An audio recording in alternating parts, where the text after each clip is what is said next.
tonight on Blue Mondays. We take a look at the presidential primary and caucuses happening all over this country. More are set to come up in the next coming week. How will they turn out, and how have they turned out so far?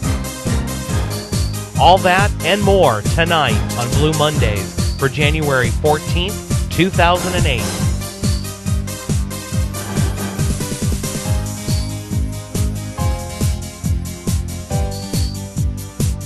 Good evening and welcome to an all-new season of Blue Mondays. Blue Mondays for this season is going to be on the second and the fourth Mondays of each and every month. That's going to be the second and the fourth Mondays of every single month at 9 p.m. here on AOC. So a little bit of a change. We're taking a little bit of a break because we know that the end of this year is going to be quite busy and we're going to ramp back up again for that. So thank you for joining us. It's an all-new season here on Blue Mondays and we're really glad to have you with us. So, now, this week in the news. The presidential selection process is off the ground and running. We've already had three contests to look at. So first up, the Iowa caucuses. Here you'll see the numbers. Obama surprised everyone and ended up beating out John Edwards by 8 percentage points. At the end of the day, Obama had 38% of the caucus goers. Edwards had 30%. Clinton had a distant 29%. And the interesting thing there is Clinton was putting a lot of resources on the ground there, and it just wasn't working for her. A very, very distant fourth place is for Bill Richardson, and Joe Biden actually gets on the tote board with 1%, which really was a huge, shocking surprise. Now, not even really making it at all, was Chris Dodd from Connecticut, Mike Gravel, former senator from the state of Alaska, and Dennis Kucinich, a stalwart when it comes to running for president. You know, this was a huge upset here for Edwards. We really expected Edwards to do much better, and this loss to Obama definitely hurt him badly. However, the interesting part is, look how well Obama is doing. Obama is matching the energy with people, and it's really been hard. In previous years, we heard all of these great things about all of the youth getting involved, all of the college kids getting involved and participating, and guess what? It never materialized. But Obama has been able to do it, and quite well. One of the interesting things was, because of the timing of this election, because the caucuses were so early, the college kids hadn't left to go back to the college campuses, which means they were home and presumably where they actually vote. This transferred into a huge win for Obama, and obviously that has set the news pattern in and running, and it's been quite interesting. Again, unprecedented numbers. They said if you only count the Democrats who turned out to caucus, that in and of itself would have been record-setting in Iowa. That would have been record-setting in and of itself. But then once you add in the Republicans that turned out, again, huge numbers. 33% of the people who actually turned out to caucus were of the youth vote. That's under the age of 30, which was quite amazing. Now the question is, can Obama keep it up? He has a lot of support on the college campuses. He has a lot of support of the younger folks that are coming up. But the question is, can he keep that momentum going? Especially running against the Clinton juggernaut. It'll be interesting to see. Almost every demographic group broke for Obama. That is, except for Democrats age 60 and older. Those folks actually broke for Clinton. So again, incredible job, Senator Obama. You did a great job. Now we just hope that you'll be able to actually keep it up in order for you to win this thing outright. We'll have to take a look at the rest of the results, but before we leave Iowa, let's take a look at what the Republicans were able to do. For the Republicans, another surprising win. Huckabee, the former governor of Arkansas, also formerly of Hope, Arkansas, like a former president of ours, Huckabee actually won for the Republicans quite soundly with 34% of the caucus goers. That was quite astounding for him. Romney came in second place, a distant second with 25%. Thompson, a very distant third place, but not to be outdone. McCain comes in right close to Thompson for fourth place with 13% as well. Ron Paul actually came in at 10%. Mayor Giuliani came in with only 4%, a distant, very distant sixth place for Giuliani. Now, the interesting thing is, look at these numbers spread and compare that with the Democrats. The Republicans' race is completely and totally wide open right now. But this was a huge win for Mike Huckabee. Now, the question is Huckabee going to be able to continue this? Now, the thing with Huckabee is, this is a Baptist minister turned governor, and quite a liberal governor, as it were, when it came to fiscal issues. Now, he's renowned for his conservatism when it comes to social issues and public policy, but not so much when it comes to fiscal issues.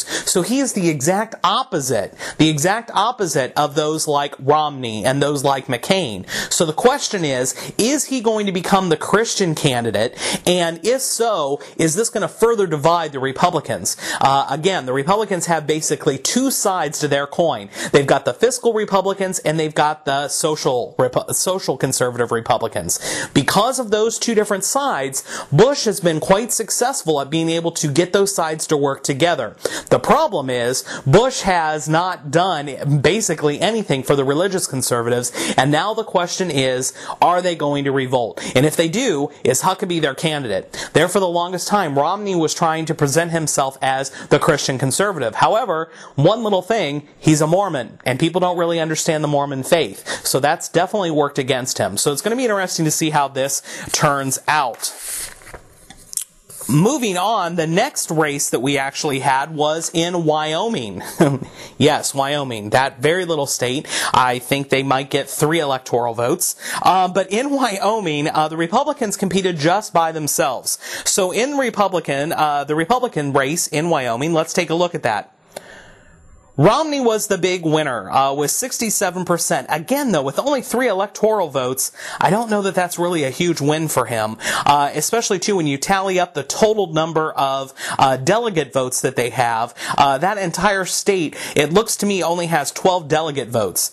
So I don't know if that's going to be that important at the end of the day for Romney. Now, Romney has been very quick to point out that this was a huge win for him. But there you see it. Romney came in with 67% of Republicans in Wyoming, followed very distantly by Fred Thompson, formerly of Law and Order, and then Duncan Hunter. And if you notice, we don't even have a moving image of Duncan Hunter because he hasn't even showed up to any of the recent debates because he hasn't been able to get any support out there. So there you have it. That was the Wyoming race. Now, again, 67% ended up going for Romney. So this is what he's trying to say, is that he is marketable and he is still in it to win it. So we'll see. Of course, the next race that we had that came up was, you guessed it, New Hampshire. And New Hampshire, we're just coming off that race. Just this past Tuesday is when this happened. And boy, was this a ground shaker. New Hampshire, here, let's take a look at the Democrats first. Hillary Clinton was able to squeak out a first-place win, upsetting Obama by 2 full percentage points.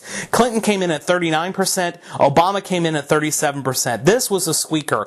All night long, they were calling it for Obama. As a matter of fact, the Clinton camp wasn't even going to have a major party. They decided they were just going to bow out gracefully and they were going to move on to the next states. But they ended up pulling this one out. They ended up pulling this one out by only 8,000 votes. Quite surprising. interesting. Edwards came in a distant third. In all honesty, we were hoping for 20% of the vote, but we were probably pretty much expecting 15, so 17 wasn't so bad.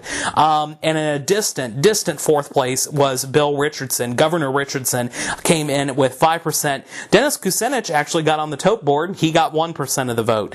So we've already seen, we heard from Joe Biden, Chris Dodd. They are out. And as of last Thursday, Governor Richardson has also withdrawn himself from the presidential race. So right now, looks like we've got Clinton, Obama, Edwards, and Kucinich. It seems like are the only ones that are left in the race. Those are the only ones still standing, and arguably Kucinich, not so much. Great guy. I like a lot of what he has to say, but just not going to be there. So the question is Edwards going to be able to hold on for the rest of this month and hopefully be able to pick up some states come Super Tuesday? You know, I have been a very big fan of John Edwards for quite some time. I still believe in him, but he hasn't been able to get the support needed in order to be able to pull this off. So that's a really big question if that's going to be able to happen. You know, Obama, the question is, what really happened up there in New Hampshire? The pollsters and the pundits were all saying this was going to be Obama's win. This was going to be for Obama. This was after Iowa. Obama was going to squeak in there and he was going to be able to pull this one out. All of the exit polling data was showing that Obama was on top, but there was two things that happened that were quite interesting. One was definitely overt, and we saw it on all the news channels, was Hillary Clinton getting in touch with her more sensitive side and actually getting choked up a little bit about how important and how difficult this race has been on her. That was quite interesting, and it seems to have actually swayed voters onto her side just because a lot of people have been thinking that she's kind of an ice queen.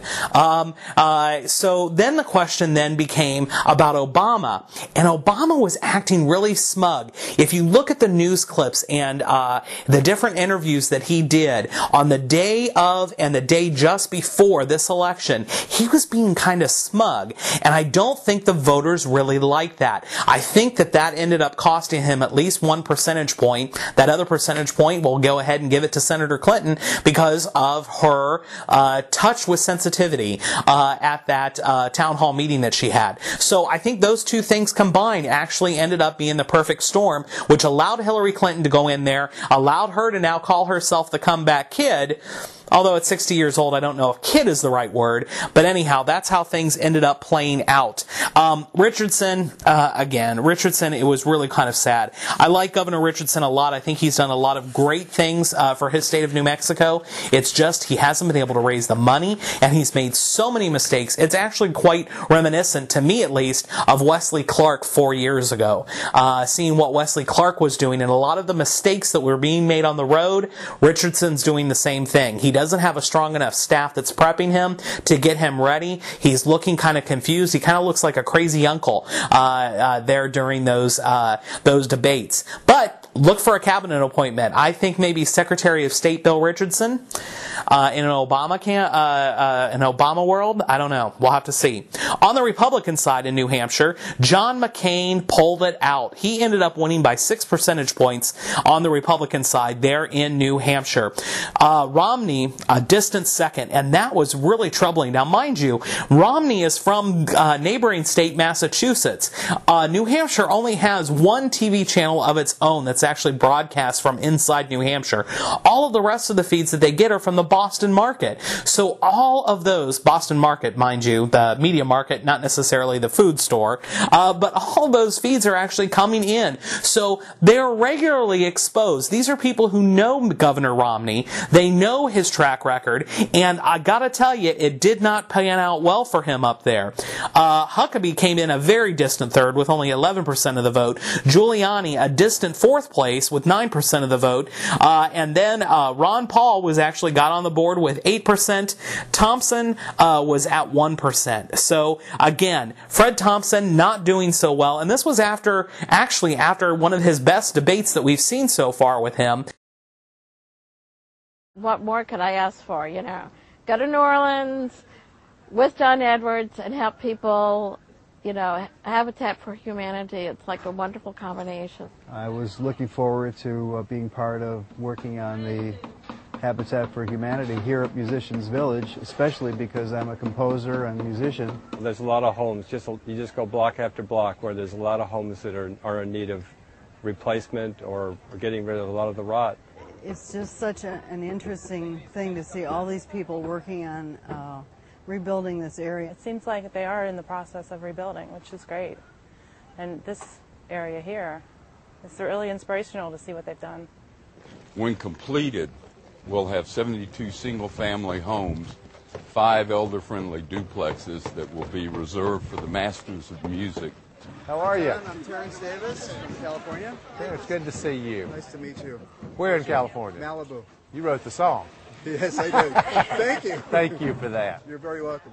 John Edwards is really down to earth. I mean, I guess I thought that coming down here, but it's even more than I imagined. I mean, he is really in there hammering and joking, and he's just a real person. Very genuine, very warm, incredibly personable guy. He was just very friendly and willing to listen to everyone that he met. He doesn't mind rolling up his shirt sleeves and picking up a hammer and putting up siding and working right along with the rest of us on this project. Everybody else is in New Hampshire and Iowa, and he's here, and I think that just speaks volumes to him. He was very easy to talk to, and just a lot of fun, you know, being around him and working with him. And I could see, you know, his leadership qualities are just really awesome. Calvin's getting this house right over here. That's great. Putting in his sweat equity, and he's one of the most talented young musicians in the city. Now, what do you play? Tenor sax. Yeah, I try. Cool. That's cool. Yeah. Can't wait to move in. You know? I bet you can. Yeah, pleasure to see all these people out here working. Yeah. You know, contributing their time, donating everything, man. It's a pleasure.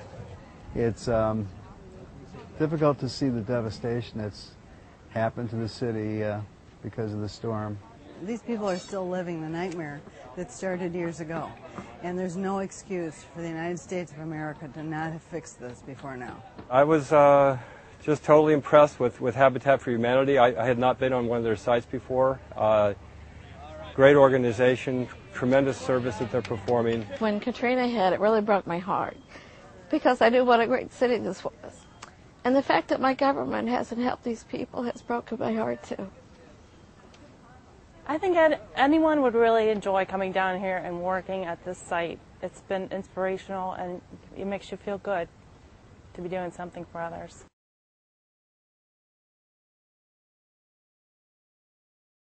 It's really going to be difficult. Then this really is a must-win for Hillary because I don't think she's going to do well at all in South Carolina. I think South Carolina is going to be very difficult for her. Mind you, in South Carolina, 50% of the Democratic voting base is African American. And with Obama doing so well, this really could be a good chance for us to see our first African-American president, which would be a wonderful thing for this country, I think. It will break a lot of ceilings, and I think that that's a good thing. So we'll have to see how this plans out. Now, the Republicans, Giuliani is actually polling ahead of Romney out in Nevada. So the question is Giuliani going to be able to keep that lead in order to ramp him up into Super Duper Tuesday? I don't know. Giuliani has not been competing in these early states, and that's why we've seen such a poor showing from him. He's banking all of his money and all of his effort in these 24 states that are going to be voting on Super Duper Tuesday, which, by the way, is on Mardi Gras Day. South Carolina, again, South Carolina has got 50% of its registered Democrats are African American, and how is that going to translate over? Right now, Obama is showing quite a lead. However, he's still within the margin of error with Clinton nipping on his heels. Now, Edwards is still at a distant third there. If he can't be able to rise above and start making an argument, I fear that this may spell the end to the Edwards campaign, which would really make me sad because I'd really like to see a President Edwards.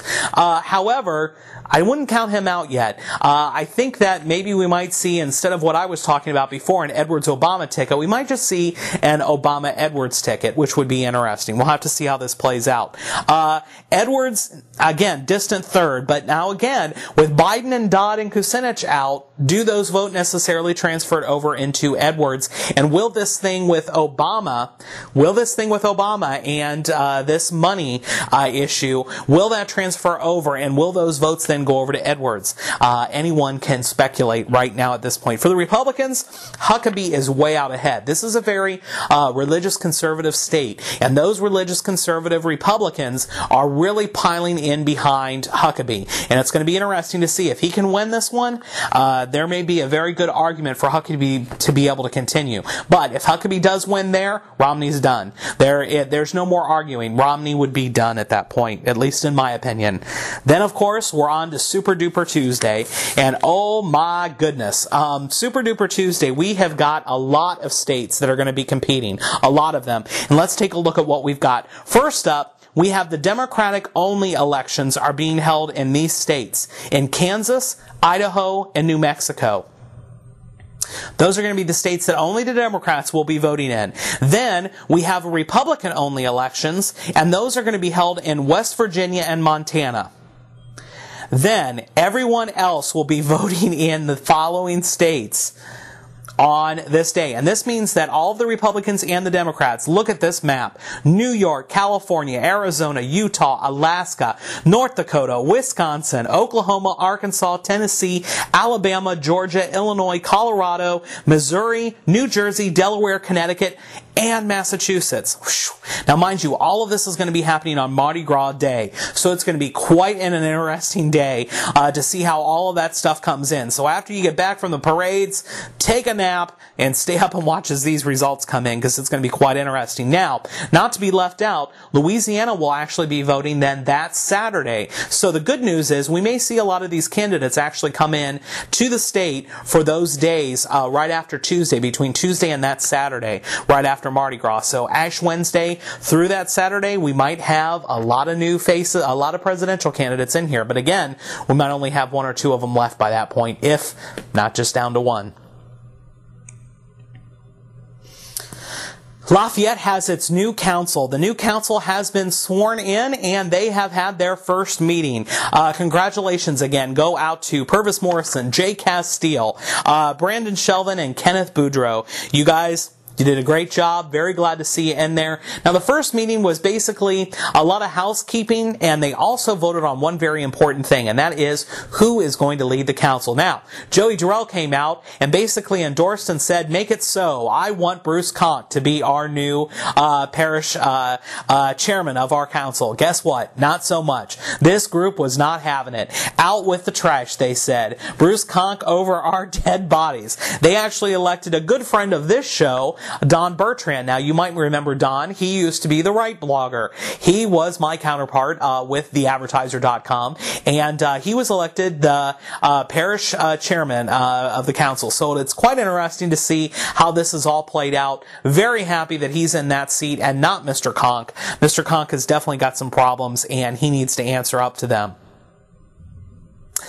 But this should serve as notice, Council. Guess what? Your honeymoon's almost over. It's only going to be so much time before the people start expecting some things. And I tell you right now, the people that I'm talking to definitely want to see some action taken on the back pay that's due our firemen and our firefighters and our police officers. These folks definitely deserve their back pay, and they deserve it now. That needs to get taken care of. The other thing is this whole question of the speed vans and the red light cameras. You know, this problem and this question has only gotten bigger and bigger. Now we hear that the federal authorities are looking into this on the grounds of constitutionality issues. This is not going away. We have got to get something done with this, and this council better step up and do what they've said. A lot of these folks made promises to the electorate and said, guys, we're going to look into this. We're going to at least put a moratorium on this. The best way to handle this, guys, free advice. You should make the argument that we're going to put a 90-day moratorium on this program until we can find out and get the legal recourse to find out, do we have the authority to do this, and is it being handled in the right way? Right now, it's not. There are definite problems with this. Definite problems. And when Joey Durrell goes on his radio show and starts attacking taxpayers, calling them tiny, insignificant, vocal minority, big mouth, Unbelievable. I cannot believe that an elected official would actually talk about citizens that way. Definitely in a bizarro world for me. And that is it for this week. We want to remind you every single Thursday morning, tune in to KVOL AM 1330, where I will be joining them usually from about 6:30 till 9 o'clock every single Thursday morning. You can tune in and hear what's going on. You'll get to hear some live caller feedback. So if you want to give me a little piece of your mind or a big piece, feel free to give a call in and let us know there on KVOL AM 1330. Also, check me out on theadvertiser.com tomorrow morning. You'll be able to check in and see my newest blog, which will have some election information and more on there. We hope that you will check that out. Our next show will be on January 28th, where we will have more coverage of the presidential election process with results from South Carolina, Michigan, and Nevada. Plus, we will bring you an interview with a woman who's running to replace Bobby Jindal in the United States Congress. You won't want to miss that. Gilda Reed is her name, and she will be with us next week, in 2 weeks from now, actually on January 28th. So please do tune in and watch us then. That will be January 28th, AOC Channel 15 at 9 p.m. We hope to see you then. And for that, take care of everyone, take care of yourselves, and have a great week. Good night.